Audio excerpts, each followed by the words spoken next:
meta de vida. Son tus promesas que me guían y firme estaré. Tengo esperanza en tu palabra. Dios les bendiga a todos, amados hermanos. Un gran abrazo para cada uno de ustedes. Me gustaría, si no ha saludado a la persona que tiene cerca, de la bienvenida. Bienvenidos a nuestra amada iglesia, Ancla de Vida. Estamos muy contentos que nos acompañen en esta mañana. Qué alegría verles. Qué alegría, de verdad que es una bendición que estén con nosotros hoy. Estamos muy contentos por eso y que podamos juntos seguir creciendo en el Señor. Pueden tomar asiento, mis queridos hermanos. Sean todos bienvenidos. Los que tenían días sin verles, tiempo sin verle, igual bienvenidos. Y si alguien viene por primera vez, también le damos la bienvenida a nuestra congregación. Hemos estado predicando una serie expositiva del Evangelio de Juan, es decir, capítulo a capítulo, y vamos por el capítulo 11 hoy.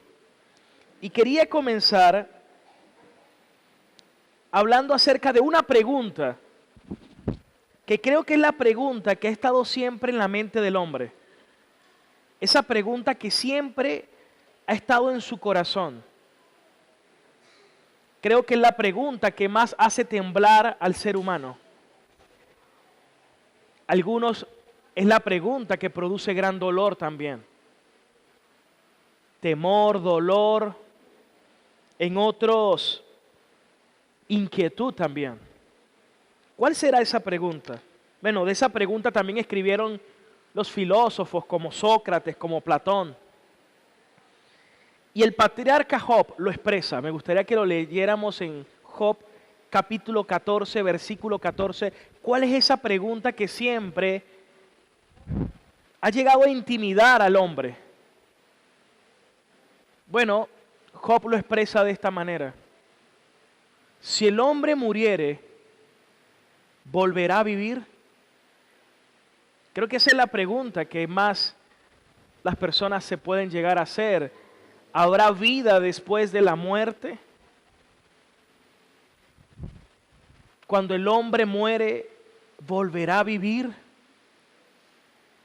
Y creo que esta es de las probabilidades, es la probabilidad del 100%, porque de todos los habitantes de la humanidad que han existido, el 100% de los que han nacido han muerto, exceptuando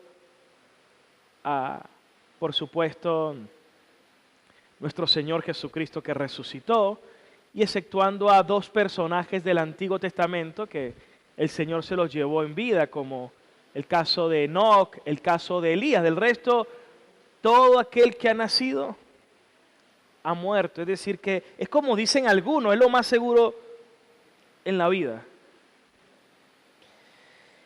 Y Job se hace esa gran pregunta. Como les he dicho, es la pregunta que más se ha hecho el ser humano. ¿Volverá a vivir? Y bueno, acerca de esta pregunta quisiera responderla a lo largo de este mensaje. Y para ello quiero que me acompañen a Juan capítulo 11, versículo del 17 al 44. Y vamos a meditar acerca de esa pregunta que leíamos hace un momento en el libro de Job. Entonces vamos a leer Juan 11, 17. Dice: vino pues Jesús y halló que hacía 4 días que Lázaro estaba en el sepulcro.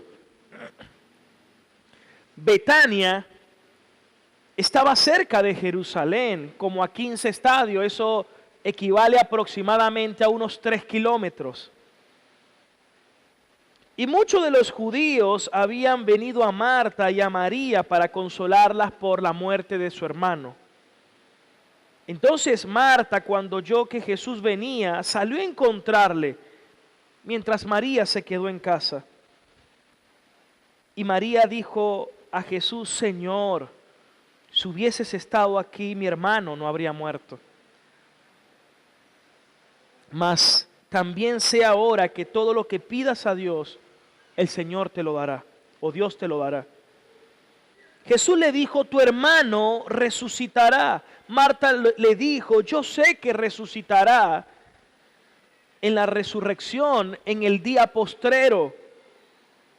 Jesús le dijo, yo soy la resurrección y la vida.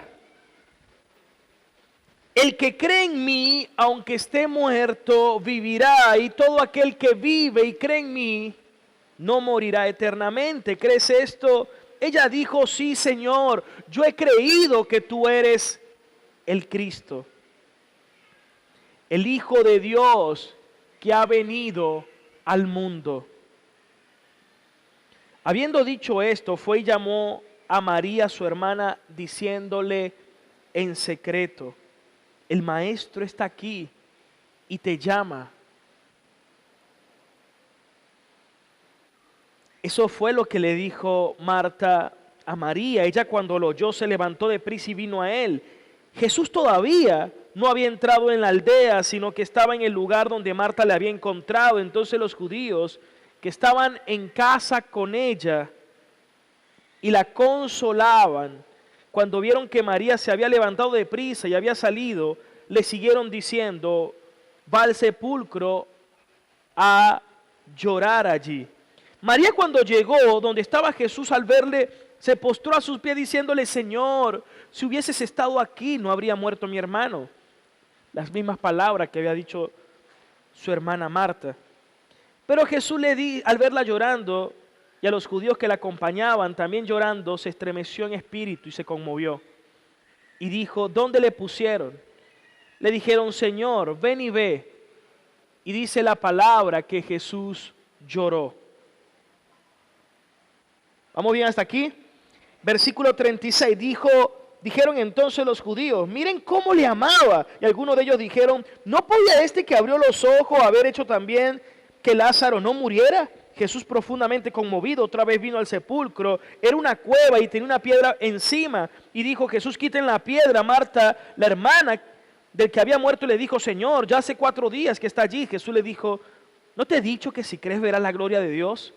Entonces quitaron la piedra de donde había sido puesto el muerto. Y Jesús, alzando los ojos a lo alto, dijo, Padre, gracias te doy por haberme oído. Yo sabía que siempre me oyes, pero lo dije por causa de la multitud que está alrededor, para que crean que tú me has enviado. Y habiendo dicho esto, clamó a gran voz diciendo, Lázaro, ven fuera. Y el que había muerto salió atados las manos y los pies con venda y el rostro envuelto en un sudario.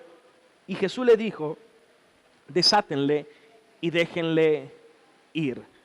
Hoy quiero compartir un mensaje que lleva como título, como ya vamos a ver allá en la pantalla, yo soy la resurrección y la vida. Escuchen esto. Cuando alguien muere, las tradiciones para honrar al difunto varían de acuerdo a la cultura y a la época. Pero normalmente las personas se acercan a la familia del duelo, se reúnen muchas veces en el cementerio y las amistades normalmente no saben qué decir. Hay mucho silencio, lágrimas, dolor. Algunos ni siquiera son capaces de levantar la cara. Y cuando la muerte es inesperada, tiende a abundar una pregunta. ¿Por qué sucedió esto? Y algo similar le ocurrió cuando murió aquel buen amigo de Jesús llamado Lázaro. Sabemos por lo que dice el texto y los evangelios que era un amigo muy cercano a Jesús. Jesús les visitaba, se hospedaba con ellos. En ese pasaje habla varias veces que Jesús les amaba a esta familia.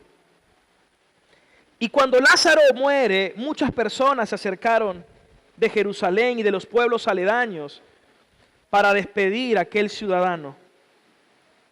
También venían distintas personas a consolar a sus hermanas.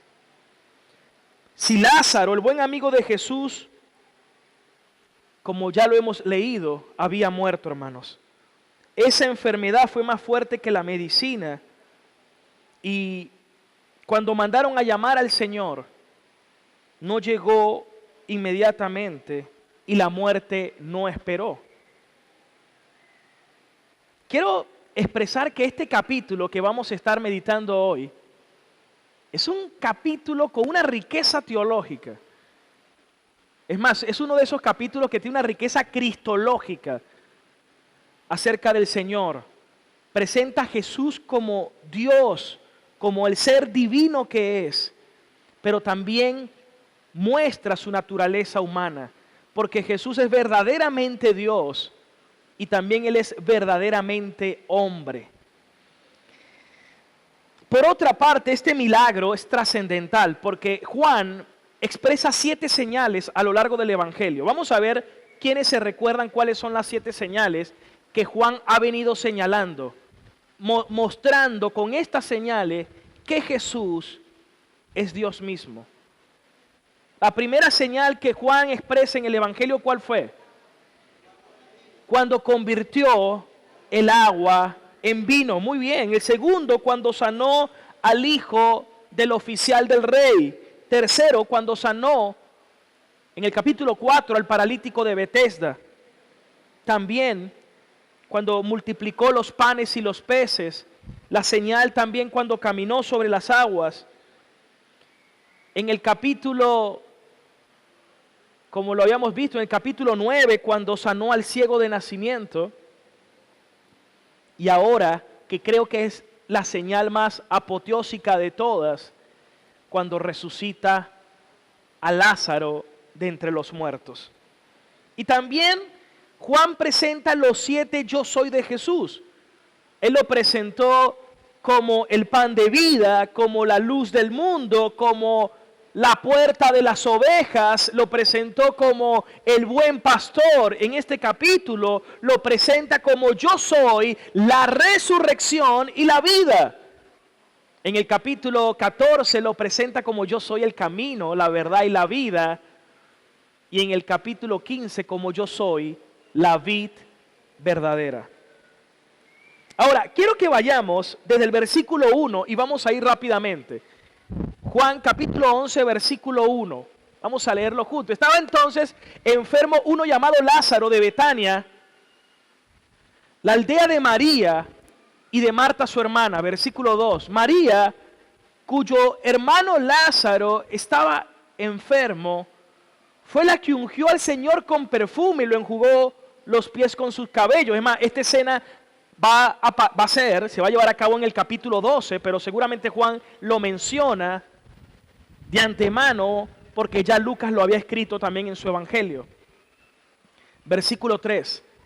Y enviaron pues las hermanas para decir a Jesús, Señor, mira la referencia que usa, Señor, he aquí al que tú amas está enfermo. Imagínese ese calificativo, ¿verdad? Al que tú amas. No estamos hablando de cualquier persona. Era una persona muy amada por Cristo. Jesús amaba a esta familia y amaba a su amigo Lázaro. Quiero que recordemos eso. Amaba a Lázaro. Pero miren lo que dice el versículo 4 luego. Y oyéndolo Jesús dijo, esta enfermedad no es para muerte, sino para la gloria de Dios, para que el Hijo de Dios sea glorificado por ella. Versículo 5. Y amaba Jesús a Marta, a su hermana y a Lázaro. Dice que no solamente amaba a Lázaro, sino que amaba a sus hermanas. Ahora mira lo que dice el 6. Y cuando yo pues, que estaba enfermo, se quedó 2 días más en el lugar donde estaba. Esto seguramente provocó una gran inquietud entre los discípulos. Ya va, no entendemos. Si sabemos que Jesús ama tanto a Lázaro, si Jesús ama tanto a sus hermanas, ¿por qué cuando le dieron la noticia de que estaba tan enfermo, por qué no acudió de inmediato? Seguramente sus hermanas estaban sufriendo, estaban en apuros, estaban lamentándose. ¿Cómo? Seguramente no entendían por qué no fue de una vez. Es más, pareciera que Jesús fue indiferente al sufrimiento de esta familia. Y aquí quise llegar a un punto que le pido al Señor que tú nunca olvides. Que le pido al Señor que siempre puedas tener en tu mente. Porque hay una falsa teología. Escuchen esto, hay una falsa teología que he predicado en innumerables ocasiones, donde te hacen ver como que si tú eres cristiano, no puedes enfermarte, no puedes padecer, no puedes tener insuficiencia económica, como que el cristiano no puede padecer de ninguna aflicción y sufrimiento. Eso es también parte de esa falsa teología de la prosperidad. No solamente tiene que ver con dinero, también tiene que ver con mentalidad. Hay gente que dice, no, es que no se puede enfermar. Pero es que si vemos en la Biblia, cómo se enfermaban los cristianos también. ¿Y por qué es tan falsa? Porque vamos a partir de una premisa. Escuchen esto, vamos a partir de una premisa equivocada. Vamos a aplicar como se explica en el razonamiento lógico. Lo llaman reducción al absurdo o redúcelo al absurdo. Escuchen esto.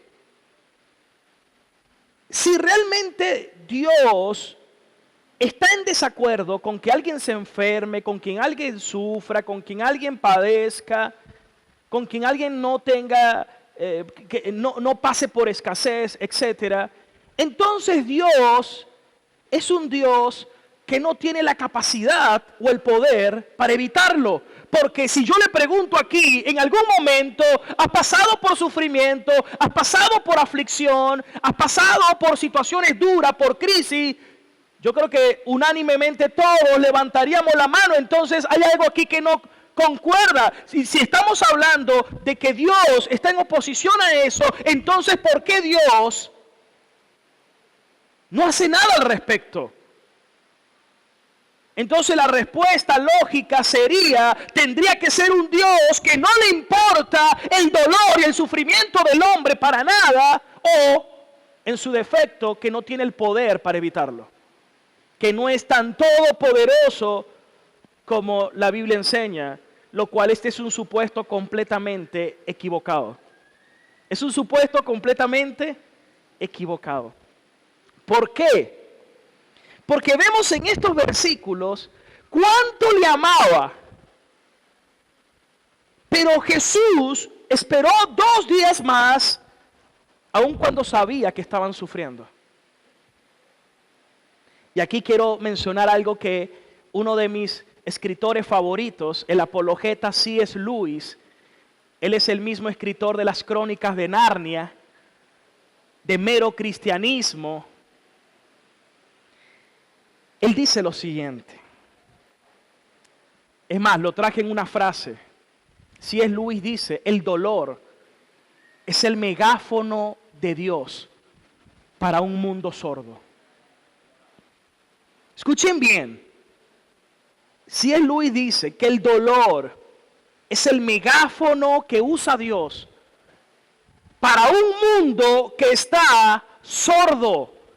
En otras palabras, en el contexto que tiene el dolor en la salvación para los cristianos, Lewis expresa que el dolor es como un despertador que algo va mal en la vida del hombre.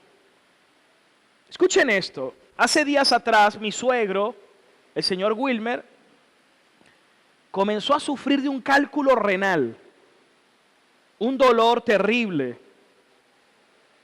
Tuvieron que hacerle, por supuesto, el eco respectivamente, ver por dónde iban los cálculos, porque eran 3. Y en una de las cosas que le decía al médico es, nosotros no podemos inhibirte completamente el dolor. Vamos a darte tratamiento, te vamos a dar calmante, pero no podemos inhibir totalmente el dolor, no podemos. ¿Por qué? Esa es la pregunta lógica. ¿Por qué no me puede dar algo que me quite el dolor completamente? ¿Por qué? Porque cuando tu cuerpo percibe el dolor, él va a buscar la forma natural de expulsarlo. Si tu cuerpo no percibiera el dolor, entonces no lo va a buscar expulsar. Es decir, el dolor es necesario en tu cuerpo para que pueda expulsar dicho cálculo. Hermanos, el dolor, si tú no sintieras el dolor, no irías al médico. La gente tiende a ir al médico cuando percibe un dolor y que algo está mal, no me siento bien. De lo contrario, no iría. Y en nuestra cultura más cuando algunos le tienen pavor a los médicos. Es decir, que el dolor no solo es un mal inmediatamente reconocible, sino un mal imposible de ignorar, porque a veces es tan duro el dolor que lo que solamente quieres es que venga alguien y que te ayude.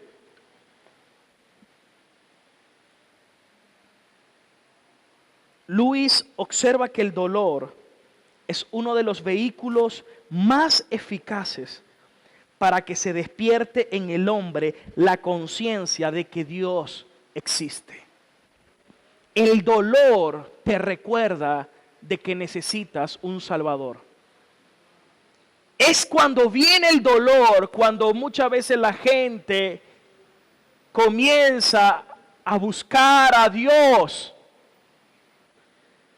Cuando en situaciones normales o cómodas, seguramente no lo haría. Porque el dolor insiste en ser atendido. Dios, dice C.S. Lewis, nos susurra en el placer, nos habla a nuestra conciencia, pero nos grita en el dolor. Porque es en el dolor donde te das cuenta, necesito ayuda, algo no anda bien en mi vida, necesito a Dios. Por eso Luis dice, el dolor es el megáfono que Dios usa en un mundo que está sordo.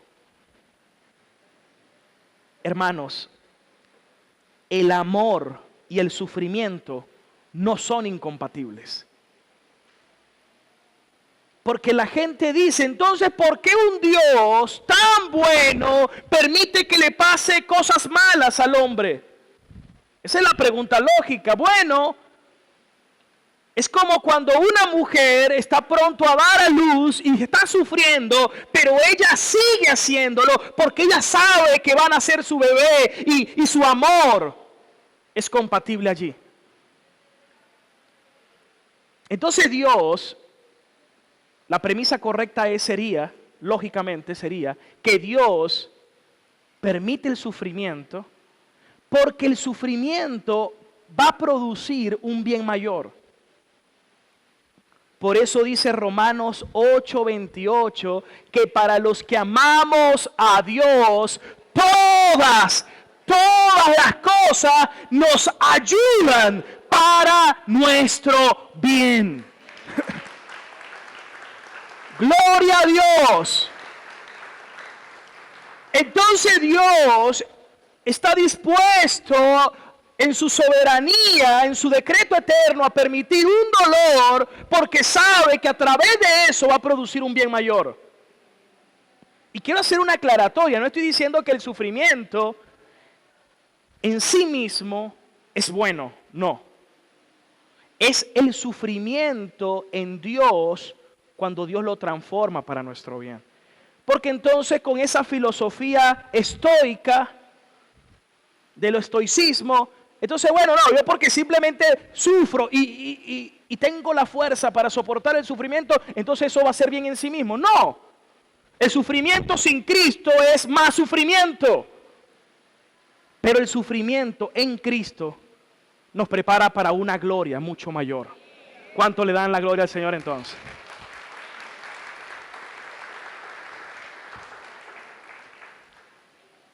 El sufrimiento sin Cristo solo te prepara para un sufrimiento mayor. Pero en Cristo te prepara para su gloria mayor. Por eso el apóstol dice que los sufrimientos de este mundo no se comparan con la gloria venidera que Dios tiene reservado para los que son suyos.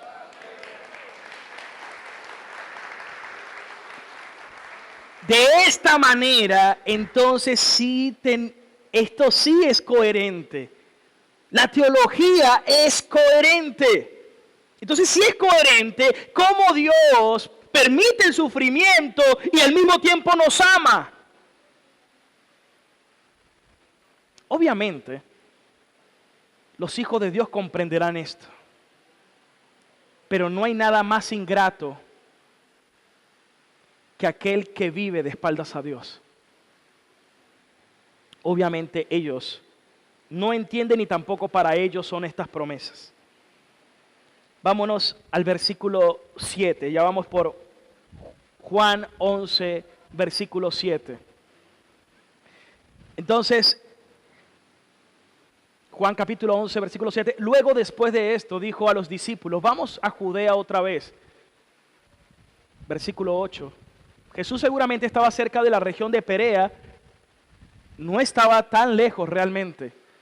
Y le dijeron los discípulos, Rabí, ahora procuraban los judíos apedrearte y otra vez vas para allá.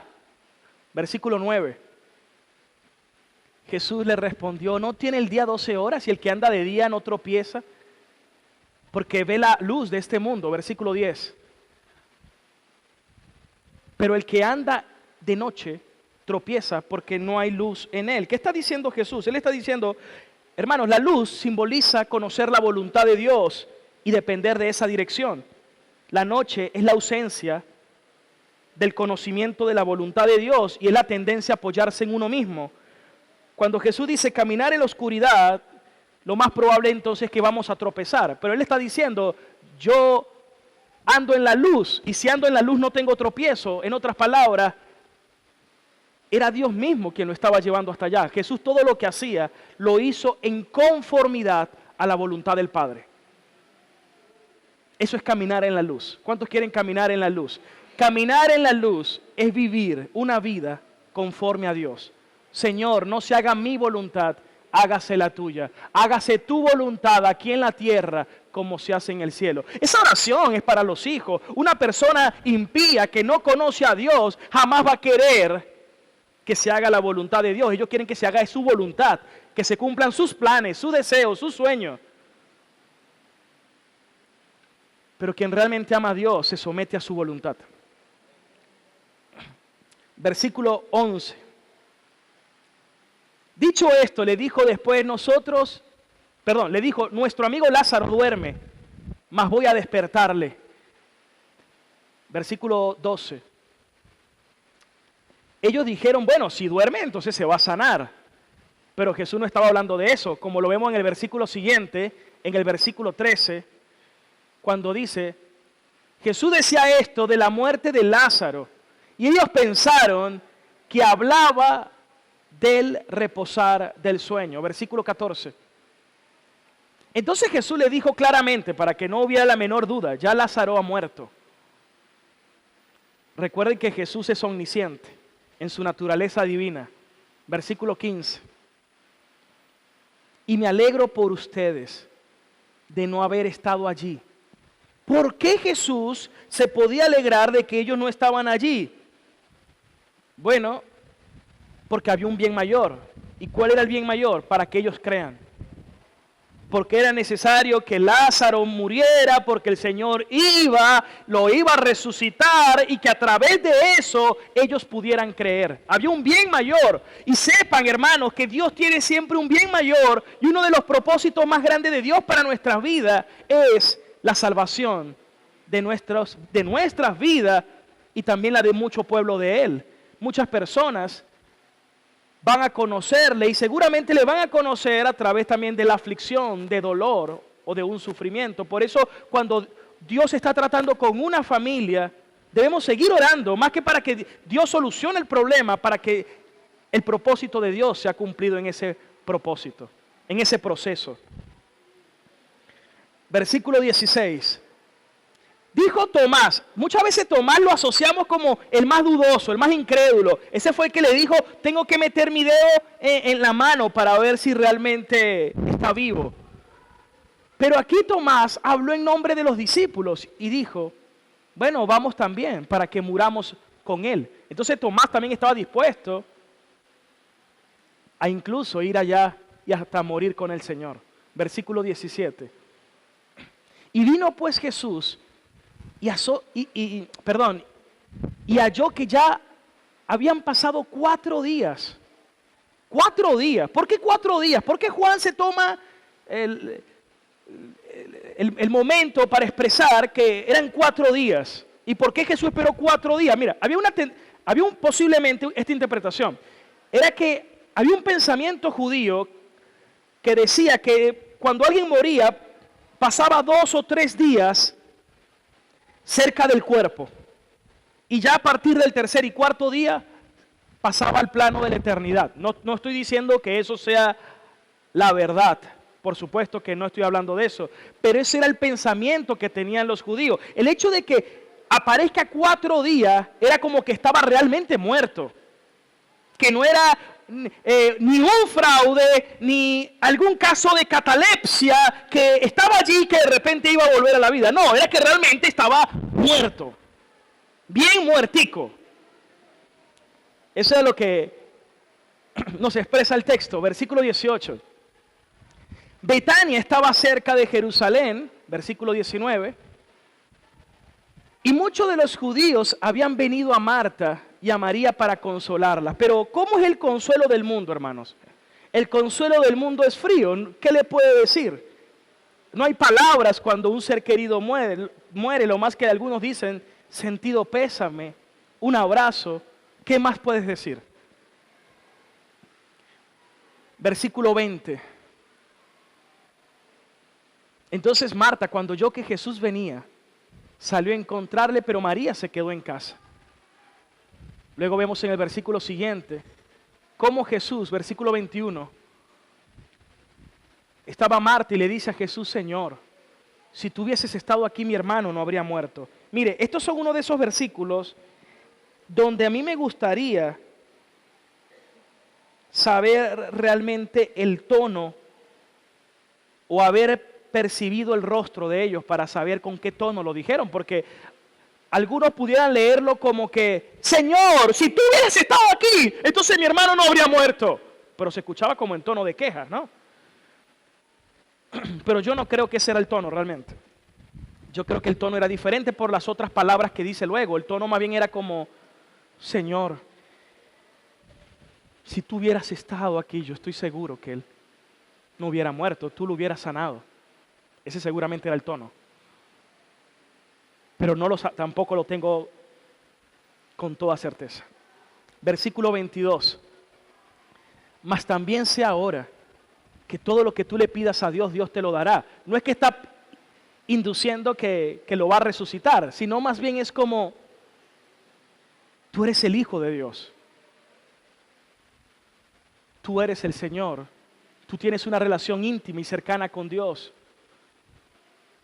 Lo que tú pidas, Él te lo da. Versículo 23. Jesús le dijo, este es un verdadero consuelo, hermanos. Él le dijo, tu hermano resucitará. Pero mira el pensamiento que tuvo Marta. Marta le respondió en el versículo 24. Marta le dijo, yo sé que resucitará en la resurrección, en el día postrero. Escuchen esto, Marta tenía tenía una esperanza en la resurrección postrera. Es decir, Marta tenía conocimiento teológico del Antiguo Testamento en cuanto a la resurrección. Como por ejemplo cuando David decía, tú no dejarás para siempre mi alma en el Seol. Entonces, Marta tenía esto, cosa que ni siquiera los saduceos, porque los saduceos ni siquiera creían en la resurrección. Pero Marta sí, yo sé que resucitará en la resurrección. Pero mira las palabras contundentes del Señor en el versículo 25. Ahora Jesús se revela y le dice, Marta, esa resurrección que tú hablas, hoy está delante de ti. En persona, en vivo. Yo soy la resurrección y la vida. ¡Qué palabras tan contundentes! Que el mismo Señor le dice, Marta, yo soy la resurrección y la vida. Estoy delante de ti. Pero mira las dos frases que vienen después. La primera dice, el que cree en mí, aunque esté muerto, vivirá. ¿A qué se refiere eso? El que cree en mí, aunque esté muerto, vivirá. En Juan 5:24, vámonos atrás. Juan 5:24, ya Jesús había dicho algo similar. Juan capítulo 5, versículo 24, cuando dijo, de cierto les digo, que el que oye mi palabra y cree, el que cree en mí, aunque esté muerto, vivirá. Aquí está diciendo, el que cree en mí, tiene vida eterna.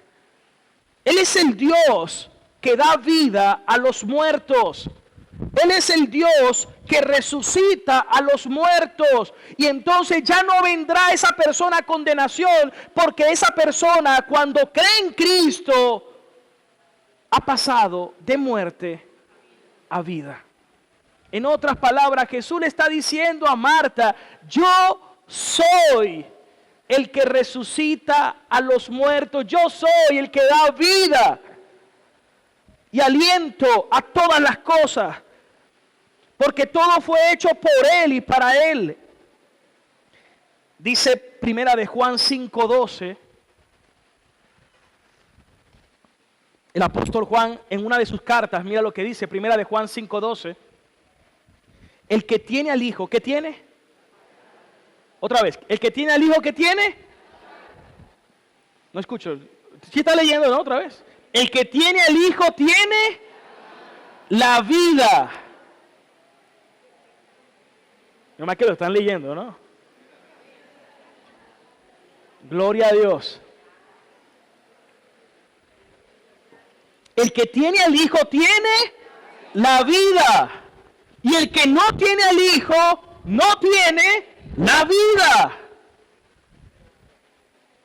Si tienes a Cristo, tienes la vida. Si no tienes a Cristo, no tienes la vida. Punto.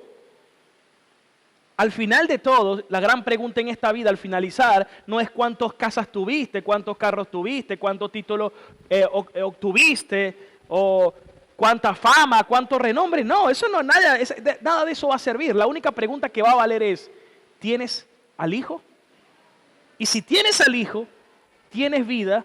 Si no tienes al Hijo, no tienes la vida. Juan 5:21, 3 versículos antes del versículo que les leí hace un momento. Juan 5:21, Jesús expresó. Juan 5, versículo 21, porque como el Padre, vamos a leer este versículo en la Nueva Versión Internacional, porque dice, porque como el Padre resucita a los muertos y le da vida eterna, así también el Hijo le da vida a quienes a Él le place. Eso es soberanía de Dios, hermano. Que alguien tenga vida eterna, que alguien sea salvo, que alguien pase de muerte a vida, eso es un regalo de Dios. En otras palabras, Jesús por su Espíritu regenera a los descendientes de Adán, que se habían alejado de Dios por el pecado, para que comiencen ahora a vivir una vida nueva. Y Pablo esto lo explica claramente en sus cartas. Por ejemplo, Efesios 2:5, vamos a leerlo. Mira cómo Pablo lo expresa. Efesios 2, versículo 5, dice, y nos dio vida con Cristo. Cuando alguien tiene a Cristo, recibe vida. Cuando estábamos muertos en pecados. ¿Cómo están las personas sin Cristo? Otra vez le hago la pregunta para que se escuche como con mayor contundencia. ¿Cómo está la gente sin Cristo? Muertos en pecados. No ven, no entienden, no comprenden. Son como zombies.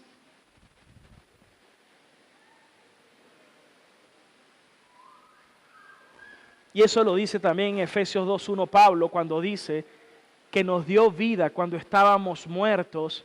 En el versículo 2.1, Efesios 2.1, dice que nos dio vida cuando estábamos muertos. En otro tiempo ustedes estaban muertos en sus transgresiones y pecados. Pero ahora nos dio vida. Primera de Corintios 15:22. Este capítulo es bastante largo, no lo voy a leer completo, nada más voy a leer como 5 versículos, pero ustedes lo amplían en su casa. Primera de Corintios 15:22. Pues así como Adán, todos mueren, en Cristo todos volverán a vivir los que estamos en Cristo. Versículo 26. El último enemigo que será destruido es la muerte. No pierdan de vista este versículo. Versículo 47. Primera de Corintios 15:47. El primer hombre, Adán, era del polvo de la tierra. El segundo hombre, Cristo, Él es del cielo. Versículo 48. ¿Y qué pasa? Que todos los que son descendientes de Adán vienen con una naturaleza terrenal. Y tal es Adán, el terrenal, así son todos los que son de Adán, terrenales. Pero así como Cristo, que es el segundo hombre, que es el celestial, así también son los que estamos en Cristo. Es decir, recibimos vida y una nueva naturaleza. Versículo 49. Y así como llevamos la imagen del terrenal, ahora vamos a llevar la imagen del celestial. Y Pablo aclara también esto en Colosenses 3.1.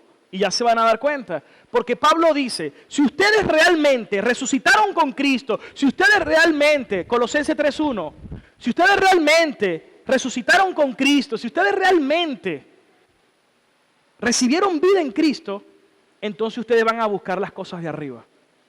Escuchen esto, cuando al principio del servicio cantábamos una canción, no sé si se recuerdan.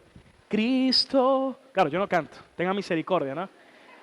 Mis ojos pongo en ti. Hermanos, eso lo puede hacer nada más un cristiano. Una persona no regenerada no va a poner nunca su mirada en Él. Lo más que va a mirar cuando mira el cielo son los pájaros. Pero mirar al cielo, poner la mirada en las cosas de arriba, es naturaleza propia de aquellos que hemos resucitado con Cristo. En la versión de las Américas, porque mira cómo dice, si ustedes pues han resucitado con Cristo, entonces por ende busquen las cosas de arriba, donde está Cristo sentado a la diestra de Dios. ¿Qué le demanda a Dios a los que han resucitado con Cristo? Que busquemos las cosas de arriba. ¿Qué nos ha dado para que busquemos las cosas de arriba? Nos ha dado su Espíritu Santo, que está transformando nuestros deseos para no poner la mirada en las cosas de este mundo, sino que nos está santificando para que aprendamos a valorar, a amar y a apreciar las cosas eternas. ¡Aleluya! Volvamos a Juan 11:25 en la versión Reina Valera. Entonces Jesús dice, Marta, Él resucitará. Sí, yo sé que resucitará en el día postrero. Marta, yo soy la resurrección y la vida. Y el que cree en mí, aunque esté muerto, va a vivir. Ahí está hablando de la vida espiritual que recibimos. Ahora mira lo que dice en el 26. Y todo aquel que vive espiritualmente y cree en mí, no morirá eternamente. Y esto es precioso. Porque cuando una persona ha recibido vida espiritualmente, vida eterna, el Señor prometió que no morirá eternamente. Obviamente no se está refiriendo a la muerte física, porque Lázaro años más tarde también muere. Se está refiriendo a la muerte o condenación eterna. ¿Qué quiere decir eso? Que aquel que realmente ha nacido de nuevo, que ha sido regenerado, que tiene vida, Dios le da vida eterna y no perecerá jamás. Es más, en la Nueva Versión Internacional, este versículo, vamos a leerlo, dice, y todo el que vive y cree en mí, no morirá, ¿cuándo? Jamás. Pero entonces aquí hay que aclarar algo. Hay que aclarar algo que lamentablemente se ha mal enseñado en las iglesias, que alguien porque simplemente hizo una oración, levanten la mano aquellos, y después que hacen la oración de fe, entonces le dicen, usted ha nacido de nuevo. Eso no es algo que ninguno de nosotros podemos asegurar. La Biblia es clara, el que cree verdaderamente. Pero mire lo peligroso de predicar un falso evangelio de la prosperidad. Ese es un falso evangelio que es tan ancho que todo el mundo entra. Entonces todos vinieron ese día y le predicaste un evangelio falso donde todo el mundo cree que es salvo. Pero cuando venga la crisis, cuando venga la prueba, cuando venga la tentación, cuando venga la lucha, entonces ellos van a irse de nuevo al mundo, ellos van a renegar a Cristo, ellos van a quejarse contra Dios, porque ellos no van a poder reflejar, manifestar la vida de Cristo en sus vidas. Por cuanto verdaderamente la simiente de Cristo no está en ellos.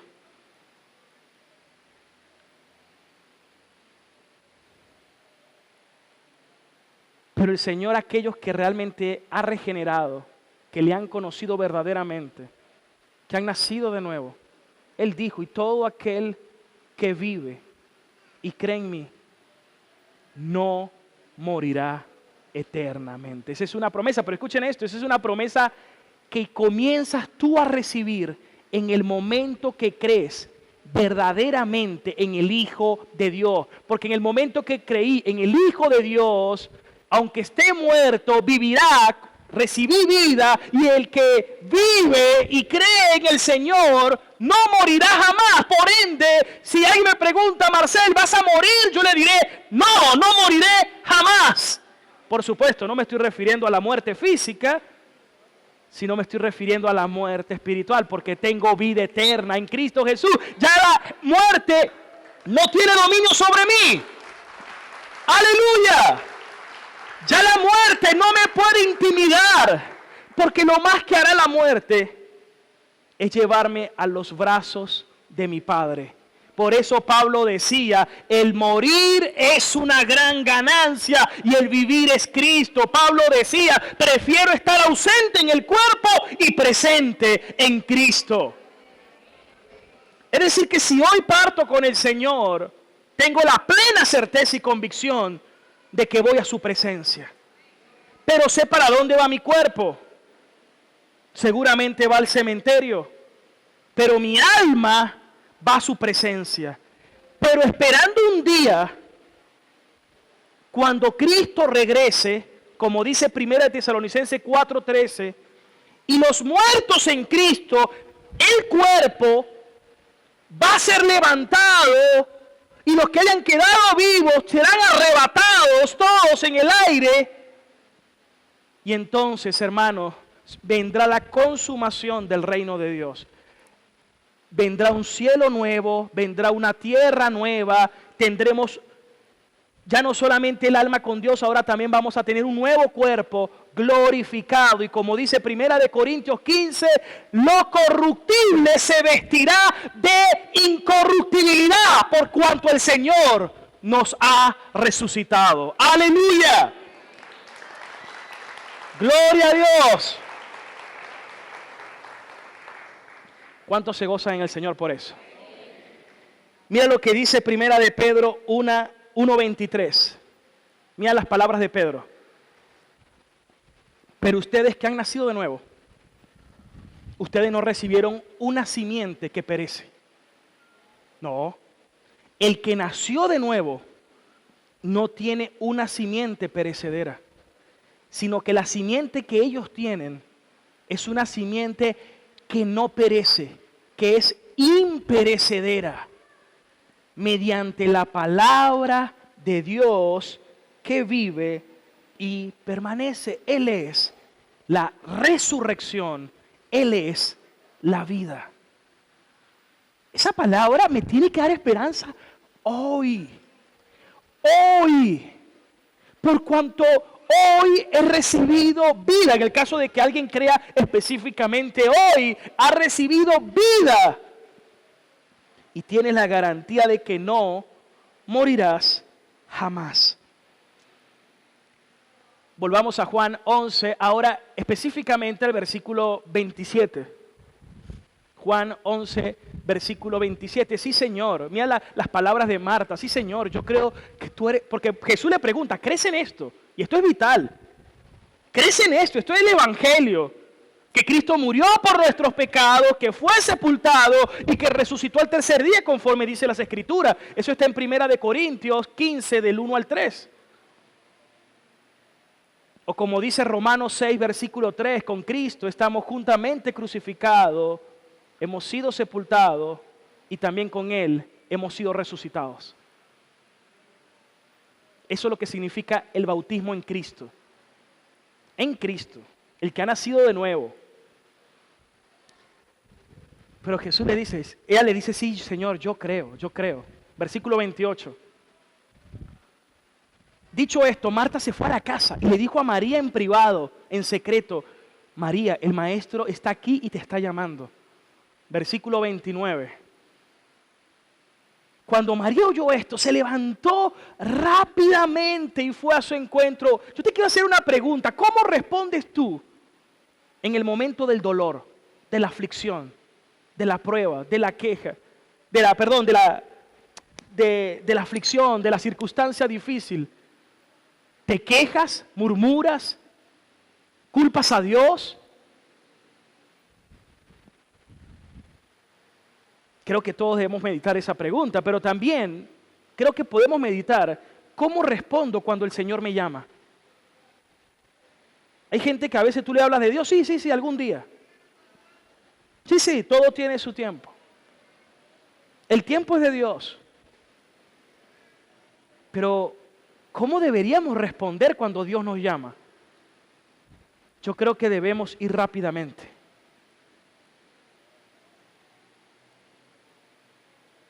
Yo creo que ese es un llamado doblegante que Dios hace a nuestros corazones. Que hace que yo pueda atender su llamado y decir, yo puedo tener 100 cosas, pero lo más importante, y el más importante es Cristo. Hoy puedo domingo hacer muchas cosas, pero para mí lo más importante es venir a Cristo. Lo más grande es Cristo. No fue que dijo, sí, dígale que voy más tarde. Sí, dile que ya va, que ¿por qué no vino antes? No, ella fue y corrió. Y creo que debería ser esa misma actitud en cada uno de nosotros. Versículo 30. Jesús no había entrado todavía al pueblo, sino que todavía estaba en el lugar donde Marta lo había encontrado. Versículo 31.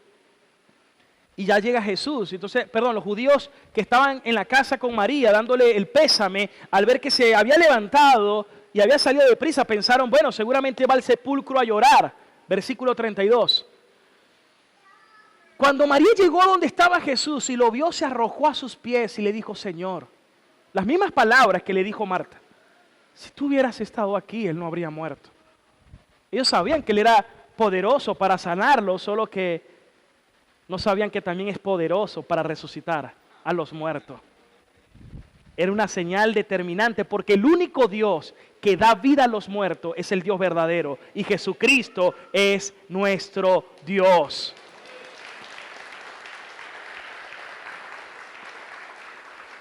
Versículo 33, dice el texto: al ver llorar a María y a los judíos que la habían acompañado, me encanta este texto porque dice que Jesús se turbó y se conmovió profundamente. Y la palabra se conmovió en griego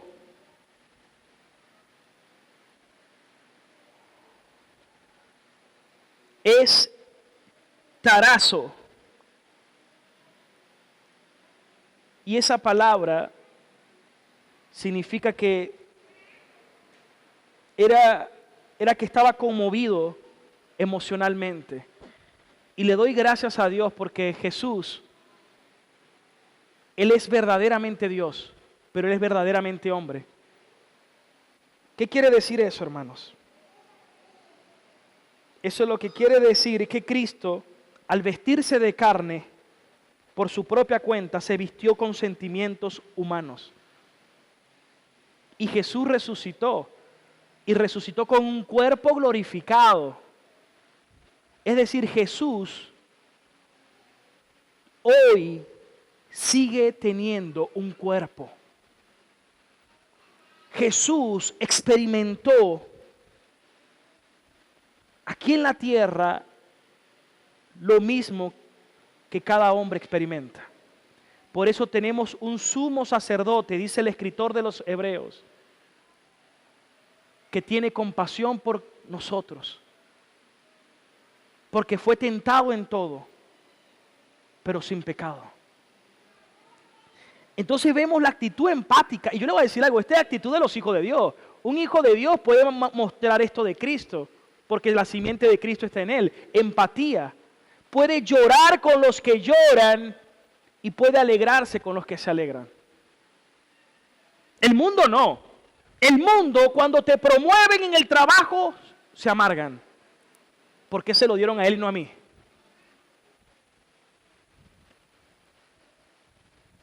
Está el COVID, una se sana y el otro parte. Ay, ¿por qué el mío, mi familiar sí se murió y por qué el de él sí se sanó? Así es el mundo. El mundo se llena de envidia. El mundo más bien dice: gracias a Dios que no me pasó esto a mí.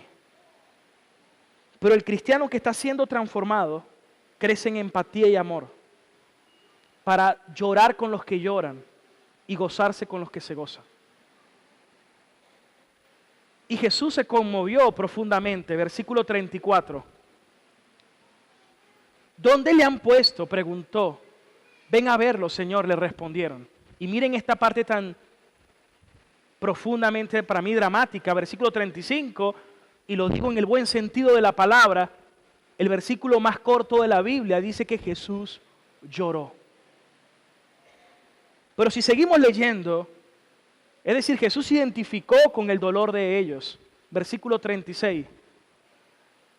Miren cuánto le quería, esa fue la impresión que denotó. Mira cuánto le quería. Mira cómo amaba a Lázaro, versículo 37. Pero algunos de ellos comentaban: este que le abrió los ojos al ciego no pudo también haber impedido que muriera. Es decir, ellos pensaban que él era poderoso para sanar, pero no sabían que también era poderoso para resucitar. Versículo 38. Por eso en la resurrección está la Trinidad presente. El Dios Padre que resucita, Cristo quien tiene potestad sobre la muerte resucita, y el Espíritu Santo el que da vida resucita. Vemos al Dios Trino presente. Pero esta parte quería mencionarla porque dice conmovido una vez más. Pero escuchen esto. Aquí conmovido en griego no es tarazo como en la parte anterior, como en el 33, sino que aquí conmovido profundamente es en griego antiguo brimaomai. ¿Y qué significa brimaomai? Significa que en ese momento Jesús tenía una indignación y furia. Esto es bien importante, porque para el castellano, los dos dice que se conmovió. Pero en el griego no es así. En el griego tiene un significado diferente. Es como, por ejemplo, para nosotros decir, Pedro, hermano, te amo, no se malentiende.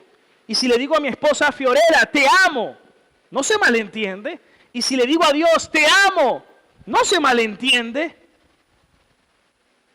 Pero en griego hay una definición para cada cosa. Si le digo a un hermano, tiene que ver con fileo. Si le digo a mi esposa, tiene que ver con eros. Y si le digo a Dios, tiene que ver con ágape.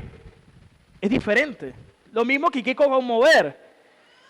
¿Y por qué Jesús? Mire todas las emociones que Jesús también estaba experimentando. Porque aquí Jesús sintió una furia. Pero me gusta cómo lo traduce en griego.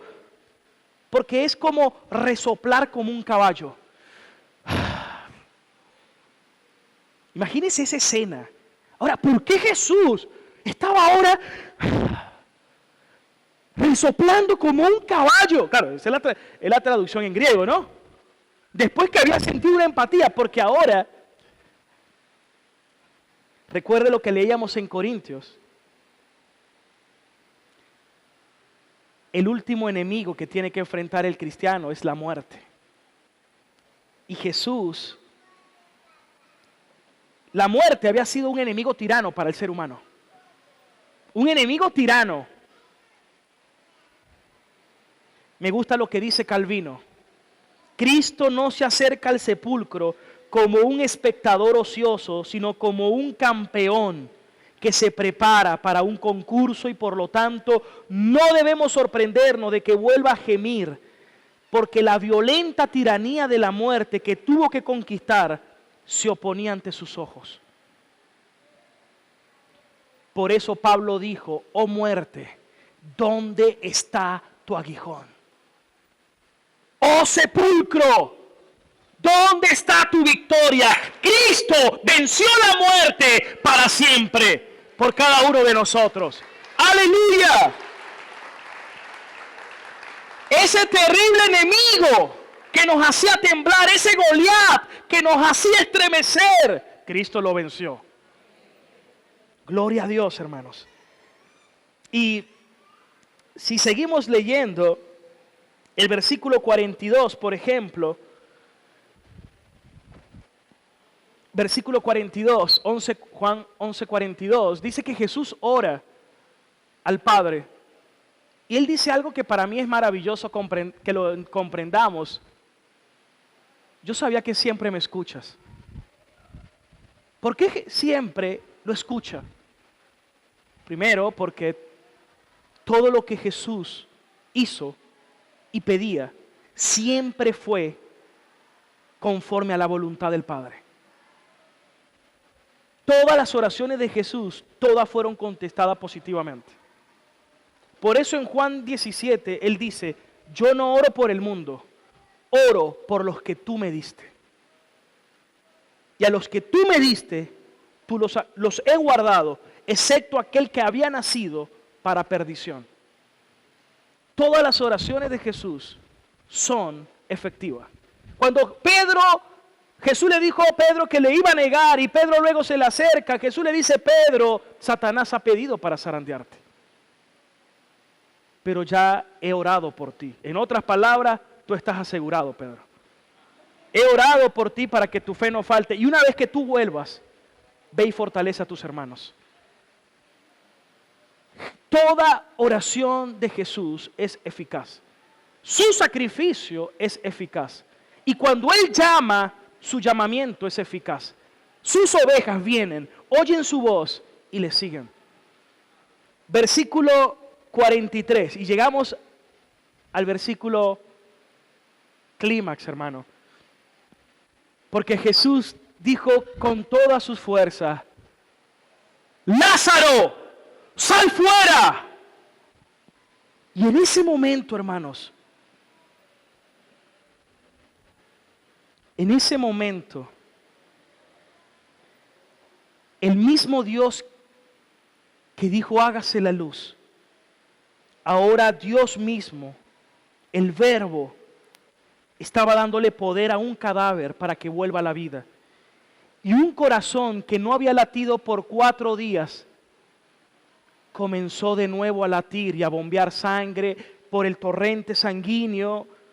Y el cerebro que había estado paralizado, ahora comienza de nuevo a enviar ondas cerebrales porque se activaron. Y el tejido que estaba podrido, ahora se regenera. Como en Ezequiel 37, los tendones volvieron a unirse, la carne volvió a cubrirse, porque Él es el Dios que da vida. Él es nuestro Señor Jesucristo. ¡Aleluya!